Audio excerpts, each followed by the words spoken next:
Yeah, Sharon Rokamano.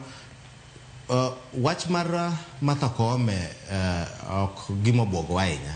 Aparo ni kata last time na wache ka ni luoro maduong' ma wadhi bedogo en ni the emergence of criminal gangs ma gi temo achieve political objective, and that is very, very dangerous. Odhi miyo political competition bedo militarized. Ibro neno ni opponent A, opponent B nigi gangs meki. Koro mondo sama kori uso sera, ibo yudo ka gangs gi koro temo intimidate ji. And moso joma miyo gi rawere gi joma vulnerable. Koro wakwayo the concerned parties, the IEBC, ntie rules, nitiere jo security, ntie rule already, the intelligence is there. Erika gidhi tiyo matek mondo gi prevent these issues pamagotimre. But we are worried. We are really worried with the criminal gangs. Nkech kakoro what the elections get that number and get the militarize the political process, and that will be very dangerous. So wageno ni police and bro tiyo their part. Even the IBC nege penchiko miyo gi thuolo mar even aspirants moko dwa tiyo gi criminal elements mondo gi keth the electoral process to yienegi mar chungo, yienegi timo tije moko mondo gi prevent magi. Mar ariyo en madwa lose en preparedness mar the political parties. Mano ok wuoyiga mang'eny. Lweny chakorega political parties nomination processes, and is one of the stepping stone in the constitution mawango in the electoral acts pen chike mag yiero Kenya ka wan gi yore ariyo mar the election mar bedo a representative, because election and process mar yiero a representative. Number one, inyalo bedo nominated gi political parties. Number two, inyalo the direct election makaka IBC matimo. And number three, inyalo the as independent candidate mano oyieni.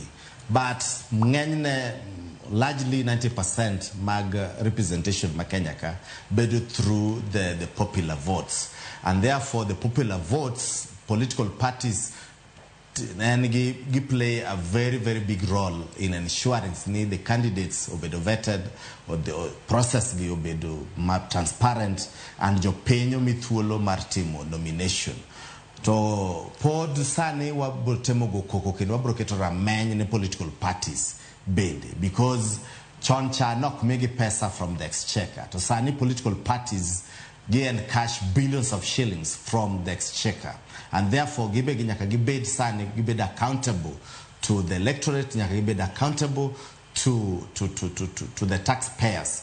Ni gigo sanono go beni political parties gichako strengthen their systems, political parties or chako strengthen their leadership. Sani political parties nyaka digitalize even their membership systems. Makako rujibo the nomination to that process and smooth and clear maonge weche mang'eny. Then number three, madawuoye Sani, the rule is very clear. Watch Marini Koyombi nomination during the independent. The constitution is very clear. The electoral acts are very clear. Yesani chung ni edwa the independent from the word go. It's very clear. Akutami. Number two, inyalori to mundibedi nominated as an MP or an MCA. Number three, inyalo the chung.